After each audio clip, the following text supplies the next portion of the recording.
Long ago, I met a man who wanted to build one of the biggest houses I've ever seen. He vowed that it would meet the highest standards for sustainable homes and that he would build most of it with his bare hands. Oh yeah, and he wanted to build it out of mud. I reckon it's going to be the largest cob building on the planet. That sounds like a recipe for insanity. You are, with this material, very weather dependent. The rains just come wave after wave. It's impossible to build cob when it's absolutely hammering it down. The walls that we're actually building on just aren't dry. Like, if you put too much weight on them, they can literally just start falling over. It is really quite desperate at the moment. A lot of muddy water has passed under the bridge since then, so I'm back to see whether he finished the Herculean task that he set himself. But first, here's how it all began.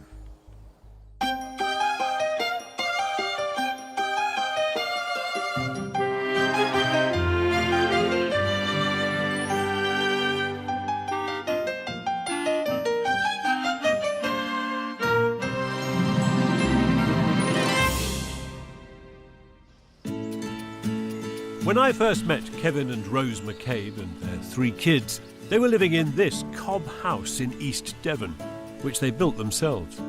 Cob is a mixture of clay, sand, straw and water, and Kevin is one of Britain's leading exponents of cob building.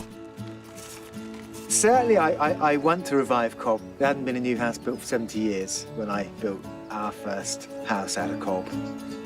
But cob's been around since prehistoric times, and it's used from Afghanistan to Andalusia.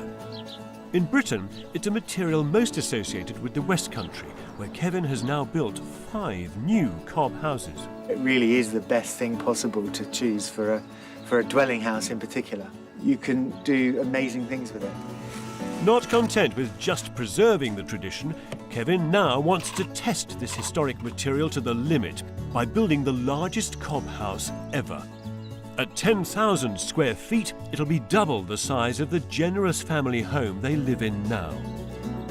Dad's been an epic cob building warrior, and he's just been project after project getting more and more ambitious, and this is a kind of, you know, utopia of cob awesomeness. Kevin is a really determined man, and he's very focused. He's quite demanding. He's keen to try something that's exciting, try something that's a little bit different that hasn't been done before. The new house will incorporate some 21st century technology into its medieval cob skin. Part of the reason we're doing this is to show that absolutely it can meet all the latest regs and be super environmentally friendly and reasonably economical. So where's it going, the house? The main house is going to be over there. Okay. Across the top of this field. Right.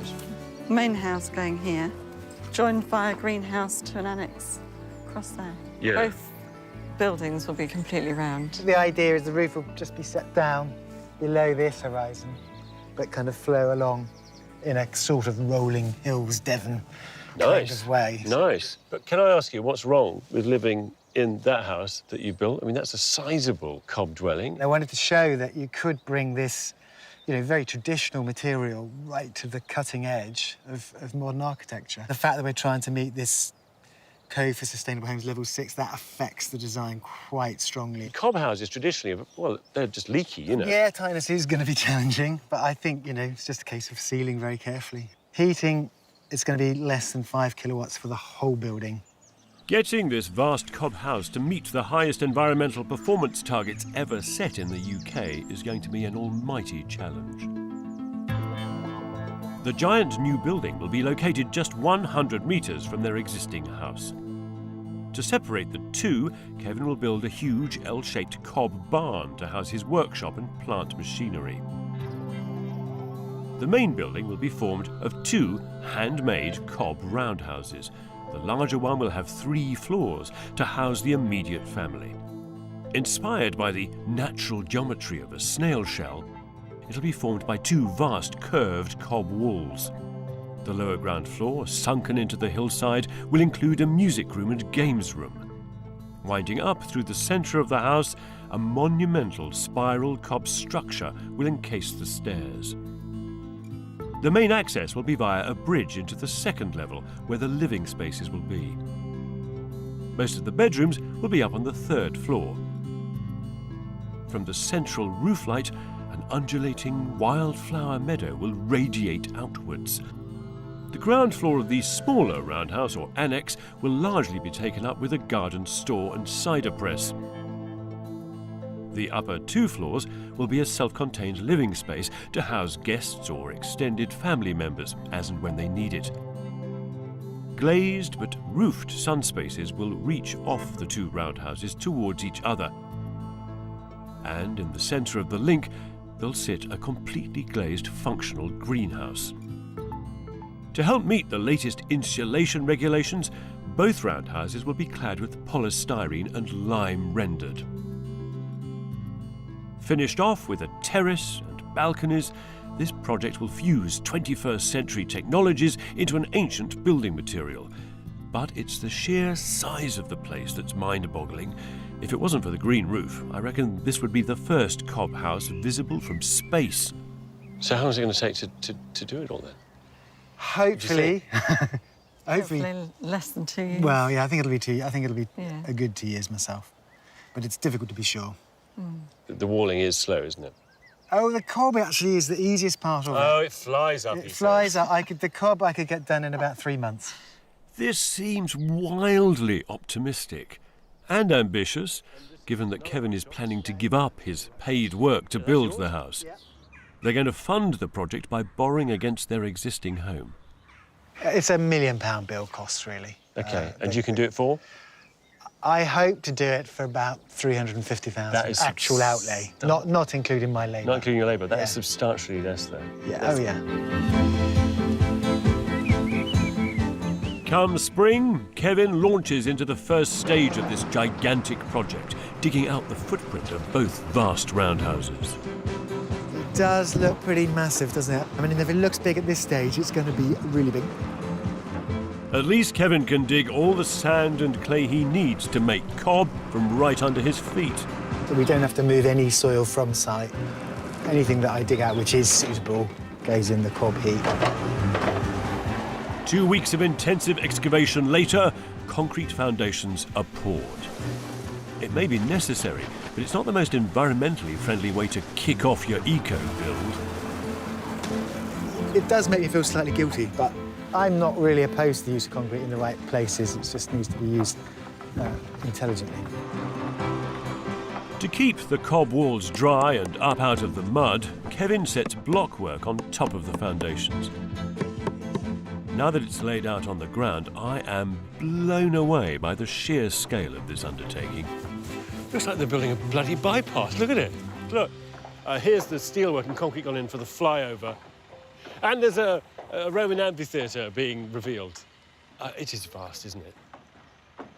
How are you? Yeah, very well. Nice to see so much happened. Lots and lots and lots and lots of foundations. About a quarter of a mile, No! which is a bit scary. You've got a quarter of a mile of cob wall to build on top of those foundations. Yeah, quarter of a mile and And high. 20 foot high, most I of know. it. Yeah. I mean, that's a huge volume of material and It an is. awful lot of work, too, Yeah. isn't it? Yeah, yeah. That's the yeah, I mean, scary it thing. is. I mean, I suppose it's nearly as much as I've done up to date, and I've been doing it nearly 20 years. What? So, sorry, this building and the cob within it represents the total physical volume of every building you've ever built. In More one or place. less, yeah. A bit more concentrated. That sounds like a recipe for insanity. It is. I reckon it's going to be the largest cob building on the planet. Even Rose, who absolutely believes in Kevin's abilities when it comes to cob, has her doubts. So has Kevin bitten off more cob than he can chew, do you think? This would be amazing if we can actually manage to finish the job. It'll be really good What do you mean if? if. Where? Well, is he heroic or is he obsessive? He's a workaholic. He's It's like time. just focused. And he gets quite irritated if he feels he's wasting time. I've noticed. So everybody on site has to work hard, Yeah. and obviously some people can't work as hard as he does. On site, as well as the paid hands, Kevin drafts in his son Ben when he's not at university. Ben's excellent at most of these things. He just doesn't seem to be fully committed to spending his whole life doing it. Yeah. I'd rather be running around chasing girls, playing music. No one's really as driven as he is. He's pretty insane. By far, the best time to build with cob is between April and September, when the cob layers can dry out and harden in the longer, warmer days. But it's June by the time the groundwork's done and Kevin can mix his first batch of cob. Already, he and his boys are racing against time to get the walls built before autumn hits. Dad's he went to bed 10 p.m. and got up at 4:30 in the morning. On Monday, we did a 14-hour day. People say he wasn't born, he was chiseled out of the earth. Ben adds straw to bind together the clay and sand. In the old days, people used their cattle to tread the mixture together. Using a digger, Kevin can make bigger batches of cob mix much faster. It's a totally new way of building on a scale that has never been done before. When it's ready, Kevin gently drops the first scoop of what will be 2,000 tons of cob onto the blockwork, and the project enters its next and most epic stage.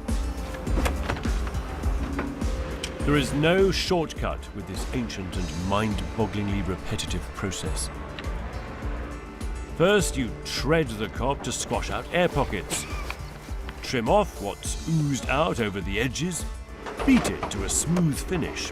Wait a week or two for it to dry, and then start all over again with the next layer up. Only another 1,990 tons to go now. Cob is nothing if not labour-intensive.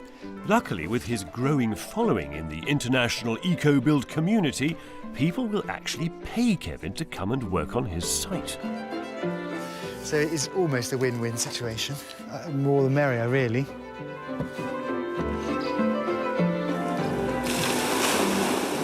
Frankly, Kevin will need all the help he can get because he started late in the year and now only has 3 months of good cobbing weather left.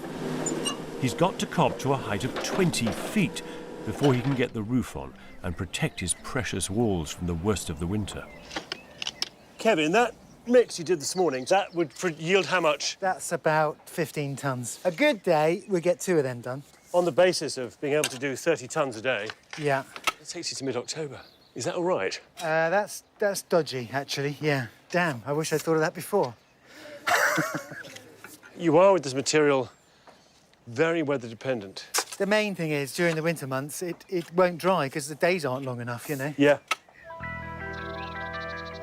By late August, however, the sheer scale of the task is becoming clear. With only 6 feet of basement walls built, Kevin is forced to take drastic action. He's realised he won't get the roof on before winter. So he's decided to stop all work on the house for the rest of the year. Been nice if I'd have got a bit more done. We're not going to put the lintels in at this stage because leaving them over winter, the water would track along them and into the cob. It would just increase the amount of water on the cob. Instead, he decides to focus on the simpler L-shaped barn. Its remarkable load-bearing, pure cob pillars are ready to hold up the roof. It is kind of amazing that you can take this kind of load on a column of cob. We're using the same idea in the house, and so there's a nice kind of dialogue between the two buildings. After a Herculean effort, just 3 months later, Kevin is slating the barn roof around a bank of solar panels. But the main roundhouses are still stuck where Kevin left them. It'll now be spring before he can start cobbing again.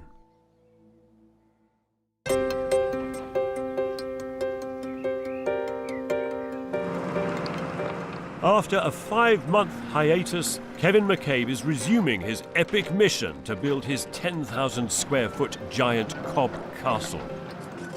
With the onset of dry spring weather, he's putting the timber joists on top of the basement. There are, however, 2 more floors of cob still to go up. We've got about 700 or 800 tons to do, this summer, which is a lot. He needs fine weather to dry out the cob layers quickly if he's to get the roof on by winter. The one thing he fears most is rain. Unfortunately, summer is turning into the wettest on record for 100 years. The rain's just come wave after wave. It's been absolutely ridiculous, record-breaking. It's impossible to build cob when it's absolutely hammering it down. It's just relentless, and it has been very hard for him to get up, come out here, pouring rain, get on with the work as much as he can. Every day he comes home completely saturated and, covered in mud, so I feel really sorry for him.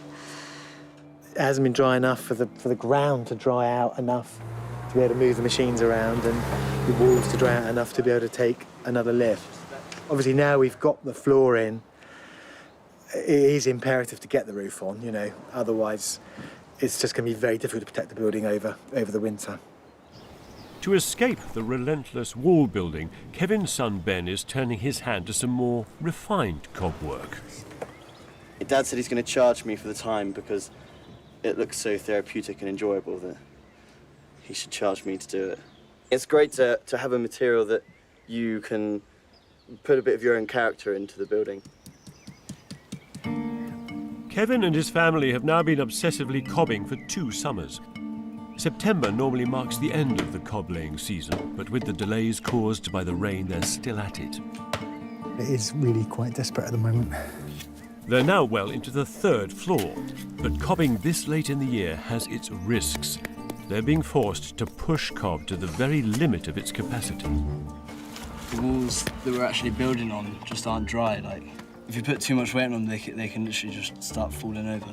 We've had several instances where walls have started to distort. And the whole thing will move just because it's not drying out quick enough. Cob doesn't have any structural integrity until it's dry, and as the nights draw in, the risks of collapse only increase.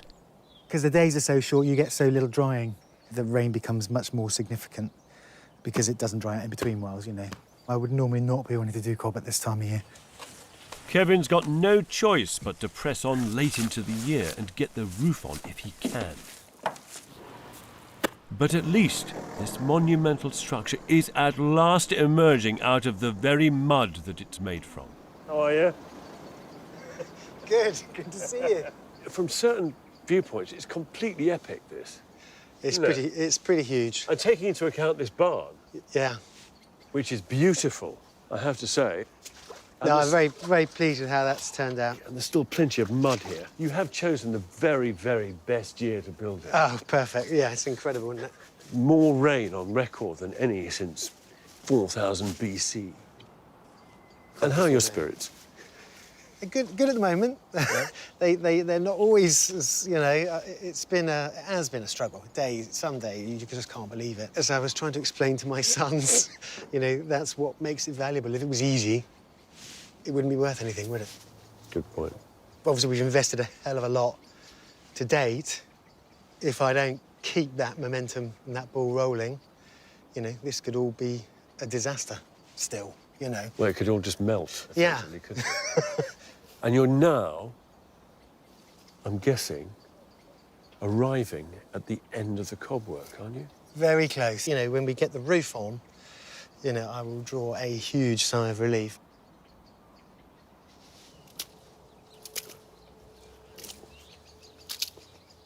The mud here is biblical.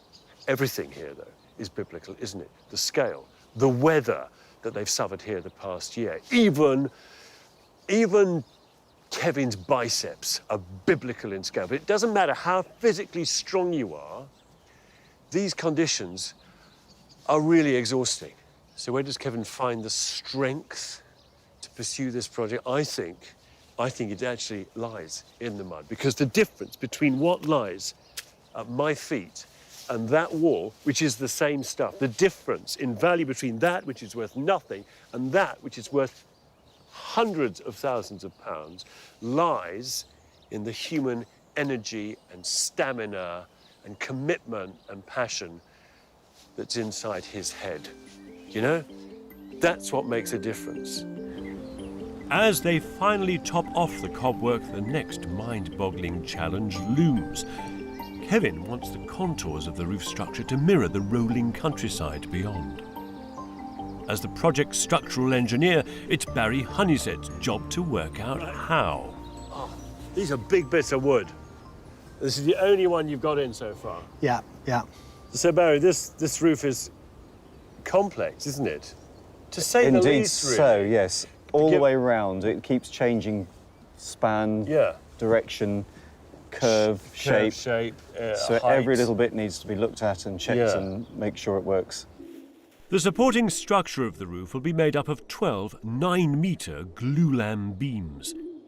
They're all then concave as you go around the roof. No, they're not. That's the only one that's concave, actually. Why? What? Well, that creates our wavy sort of landscape. So either side of this, they're straight, and then after that, they're bowed up. You can't build a house out of this material, can you? And it cannot be that precise. It can't be to the inch. No, what Kevin's doing here is building a giant sculpture out of cob. Does it cause you headaches? Well, you do find an occasional door being added in that wasn't on the plans originally. So I then have to go and check the bit of wall that is left between them to make sure that can support the load from above, which it does, by the way. Okay. If I were Kevin's engineer, I'd have gone a little mad by now, watching him make it up as he goes along. This is building and engineering the old-fashioned way.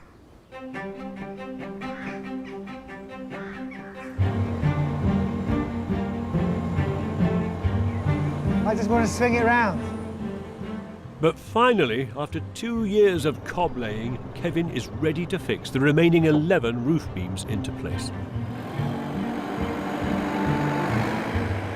To get the roof on, it'll mean the house will stay dry through the winter.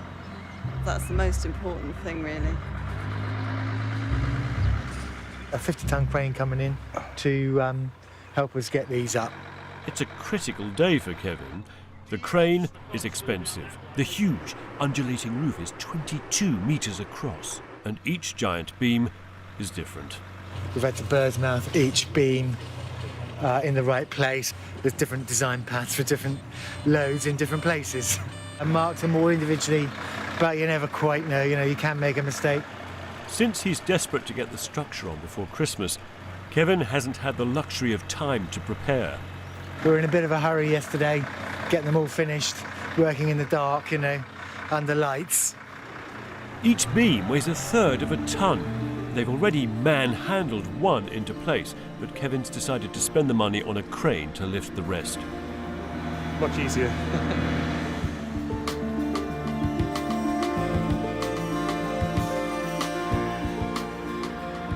That way, a little bit.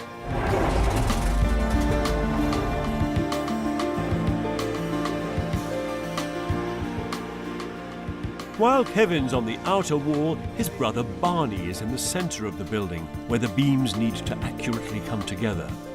I've made up a sort of central ring as a pattern for these all to meet. The first beam slots into position. Its curved end nudged against Kevin's guide frame, and its bird's mouth sitting neatly on its pad. But the next one is not so simple. You need to go to your right, Barney. What's it touching here? It wants to go that way. I just haven't got a big enough bird's mouth there. Kevin solves the problem with the combination of brute force and determination.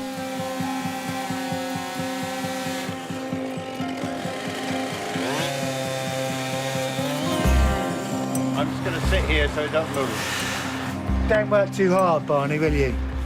That's the main thing. I'm stabilising it, Kevin. I need a pencil. Has anyone got one? He was very good at woodwork at school. Right? Bang on. Horrible, that. I don't want to have to pay for another day for the crane, so I don't want to be doing that on everyone, that's for sure. As Kevin wrangles the rest of the glue lambs into place, he can slowly begin to see his undulating vision emerge. See the subtle curve in the field beyond? It's just harmonised with the environment. And Barney, too, is getting excited. And it's been cob, cob, cob, cob, cob, cob, cob, cob. And now we're putting a lid on it, and that feels very, very good. It's a great moment in this building. By an unbelievable force of will, Kevin has dragged this building to a turning point. God, what a day. All right. Good, how are you? Cup of tea. Pretty full use of the crane, I think. Kevin may have got away with just one day of crane hire, but the big picture is that the combination of such a massive cob building and the unfeasible amounts of rain is beginning to take its toll on their bank balance. I mean, I've never really budgeted. I borrowed as much money as I could, which left about 350,000 for the actual build. It's all borrowed money. It's all going around in circles. We're living on it. We're, spending it, building the house and keeping the kids afloat. I guess we got about 100 left, which isn't going to get us to the end.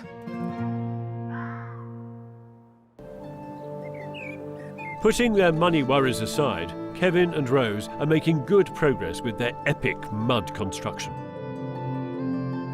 The undulating roof has been insulated and covered with an eco-friendly plastic membrane. By adding soil and seed, they're hoping to make a wildflower meadow in the sky. I can see little green shoots from the seed. Really looking forward to seeing that come on, actually. And to join the two halves of the roof, Kevin's installing a glazed section at the very centre. I'm really happy with how this is linked, the two buildings. Well, I mean, essentially it makes it one building, doesn't it?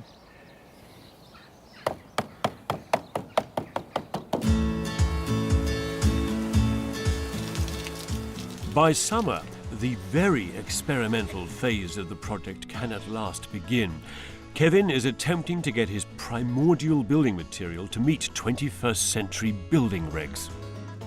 Although the external walls are really thick, I mean, they're about, nearly a metre of cob, that isn't well enough insulated. All new houses have to meet this Code for Sustainable Homes Level 6 by 2016. For me, I've got to show that cob can do it, if there's a future for cob, not just for me, but for anyone. To get his building to meet Code 6 heat loss standards, Kevin's trying out his solution on a section of the annex.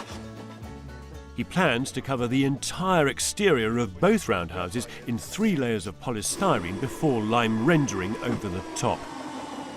It all seems slightly counterintuitive to me. Why not simply build thicker cob walls? I mean, to get the same level of insulation, they would need to be about 5 metres thick. OK, fair enough. That's answered that question. But plenty of sheets of this material to go through. Yeah, it's a lot. There's a whole yard full over there. Well, that's enough for this building. The house will be about 3 times that. Once the building's airtight and super insulated, it'll need ventilation. 4 pipes. You think we'll get 4 there? For the system to work, a blue spaghetti of ducting has to be threaded through the entire building.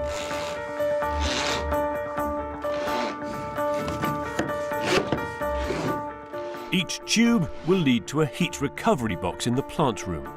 There's a heat exchanger over here. So, stale air from the bathrooms and kitchen will come through here and then get blown outside the building. And then the cool, fresh air comes in here. The key is the separation of the air layers, creating lots of surface area, and it transfers the vast majority of the heat from one airflow into the other. Unfortunately, technology, unlike cob, can't just be dug out of the ground. It costs money. Essentially, Kevin and Rose have now spent all of the £350,000 they'd originally borrowed to finish the entire project. We've basically run out of money. Right at the beginning, I was hopeful that we would get it all done in 2 years for the money we had. And the money has gone out at about the rate I was expecting, but the house hasn't quite got completed at the rate I was hoping. We're pretty much on hold. I mean, I will still take over doing bits outside of my normal week, but I'm having to basically work a full-time week earning money elsewhere. With Kevin now only able to work part-time on the project, the only way the McCabes can finish their house is to sell their existing 5-bedroomed cob home. Hello. This is Emily. Hi, this is Christina. So we'll follow you up? They're asking for £1.1 million. There is a little room for your husband to study when he comes. She's got a heat exchanger in the top of this. By mid-August, they've had an offer. So with nowhere to move into apart from a caravan on site, Kevin and Rose focus their efforts on getting the small roundhouse habitable as soon as possible. I think both corners and over here. For the position of the power points, Kevin defers to Rose. My pet hate is looking at electrical sockets. They're just so ugly. It's like in our own house now. I wasn't around when somebody chose where to put the sockets. So that, you know, occasionally that irritates me still, 12 years later. Are you comfortable? Yes. Next, in their push to finish the annex, come the triple glazed windows. The whole building will eventually need 52 in total, but they only had enough money to order the ones for the smaller roundhouse. We have got the mobile home if we're really desperate, but hopefully we'll have time to get the annex up and running. But a week later, their rush to get the annex ready suddenly seems irrelevant. I just took a phone call from the estate agents, and the people that were interested that made an offer have withdrawn. Fantastic. There'd have been a good chance we might have been in at least the annex side by late September. This is a woeful setback. And so, sadly, after 2.5 gruelling years, the task ahead remains as gargantuan as the building itself.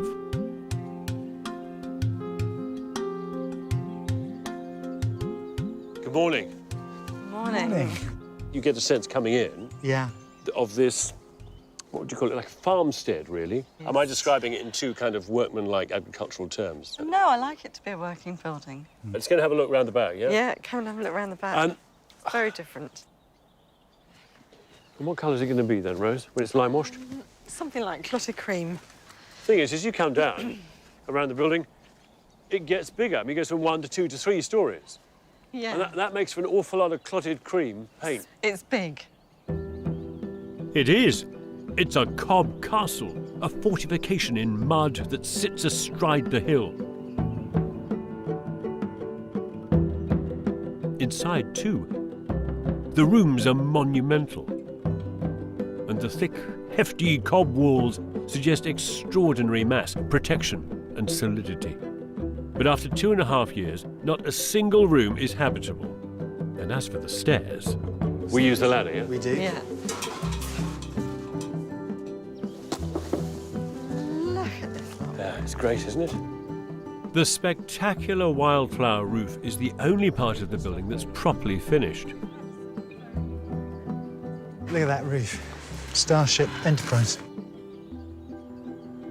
There's a strange optical illusion up here, which is of being on a piece of floating meadow. The building has disappeared completely. Even now, in early autumn, the roof is still alive with colourful wildflowers. Some wallflowers and some blue cornflowers. Yeah, cornflowers, yeah. Really, really pretty. It's fabulous, and I just love it. Me too. But it's clear that this house will not be ready to live in anytime soon.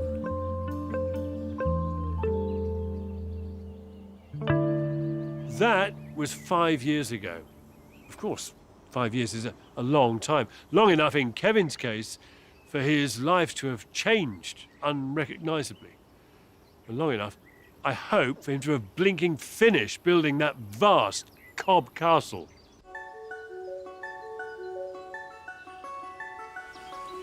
It's been 7 years since Kevin and Rose embarked on their Cobb Marathon.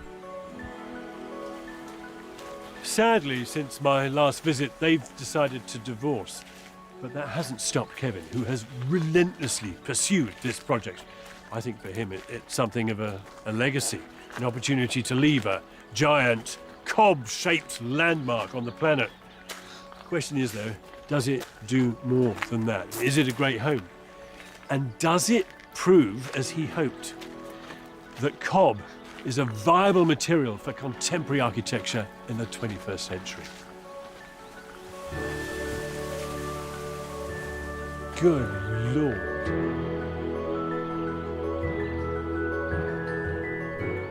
That is something straight off the cover of a 70s prog rock album.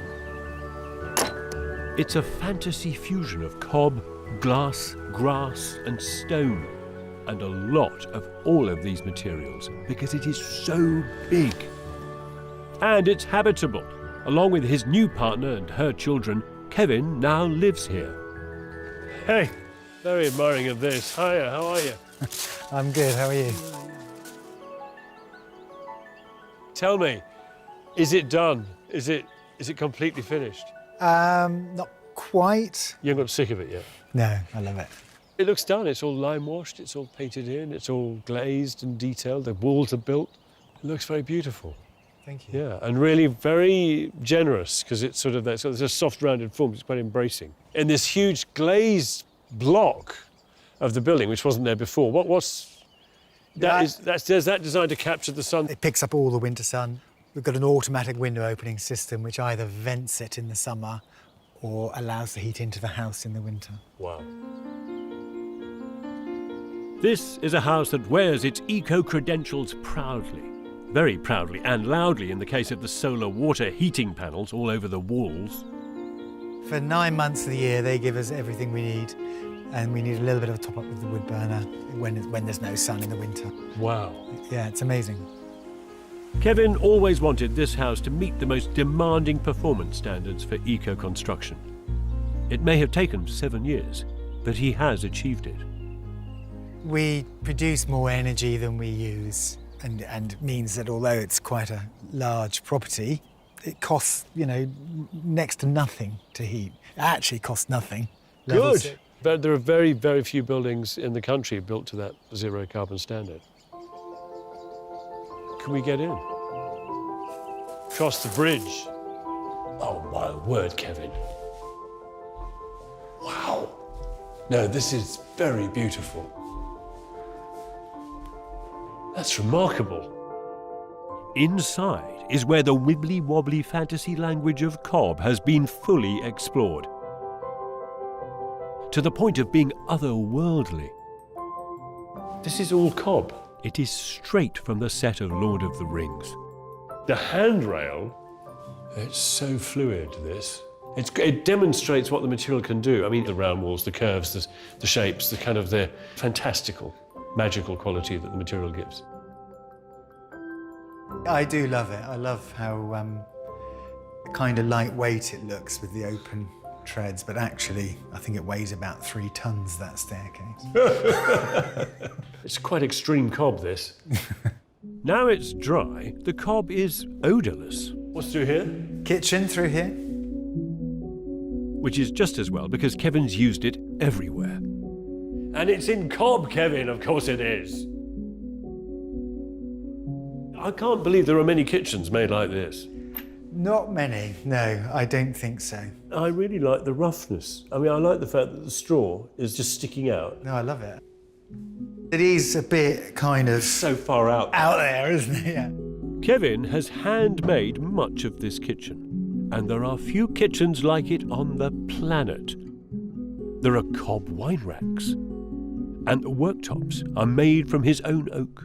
This was actually the heart of one tree was quite a big tree.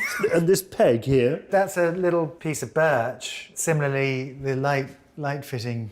And we grew that birch on site as part of our zero carbon renewable fuel plan. Strategy. It must feel good, though, to be surrounded by your work and also to be surrounded in a way by materials which are of the place. It's a lot of labour, but it is a labour of love, you know. I have loved doing it, I really have. Good. Can I see the link? You can still call it that. What is this room now? This is the sun space. Oh, it's great in here, isn't it? It is beautiful. You can feel the warmth. So I'm presuming all these window frames is you? Yeah, with a little help from my friends. Triple glazed, curved. I am very pleased with it. Amazing greenhouse full of lush tomatoes. Yeah. It looks tropical.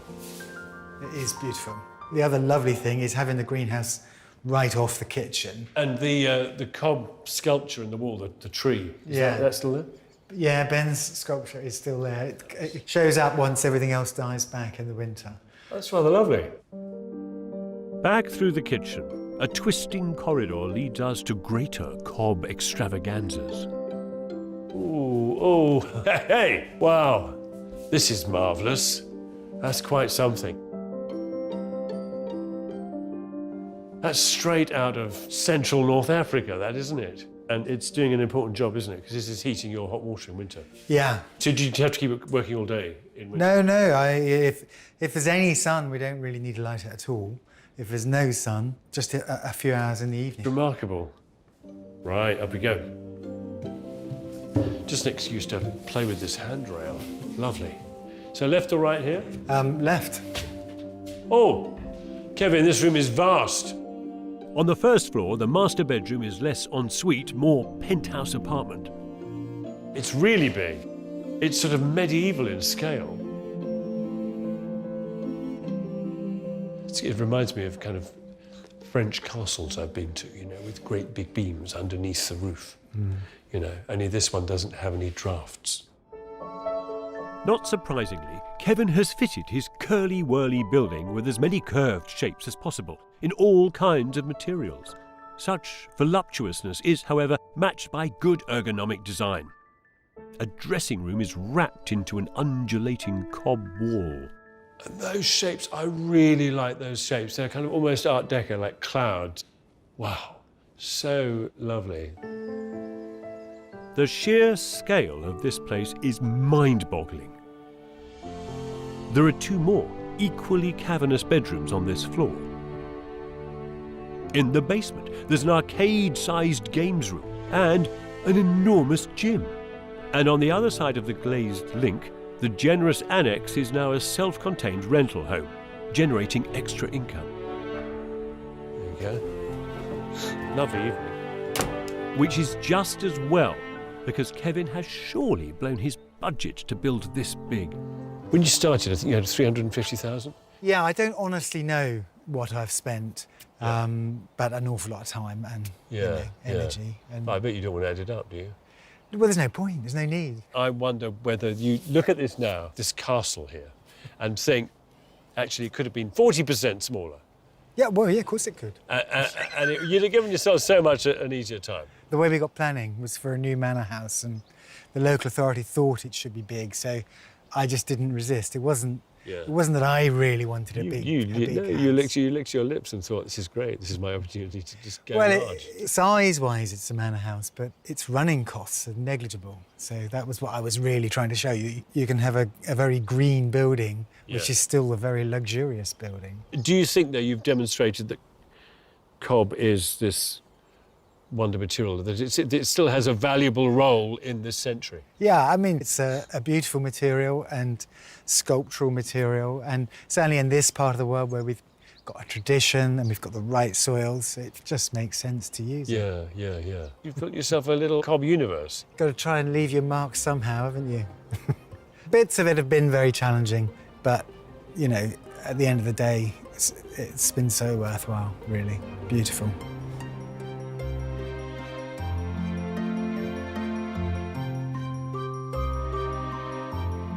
So, How do you judge a building like this, huh? Well, in terms of its sustainability, it has the certificates. In terms of the architecture, there's no doubt that it is solid, it's delightful, it's really comfortable. But this is a story of one man's dedication to an idea, to primarily bring the earth out of the ground and from it construct not just a building, but the realization of a dream. That building and that story are both a marvel.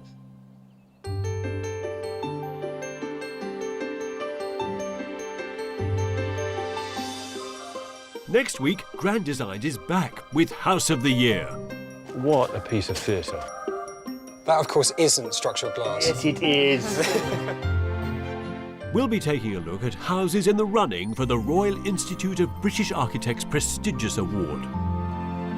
What a place. Whoa, whoa, whoa. We have the keys. All you have to do is sit on the sofa.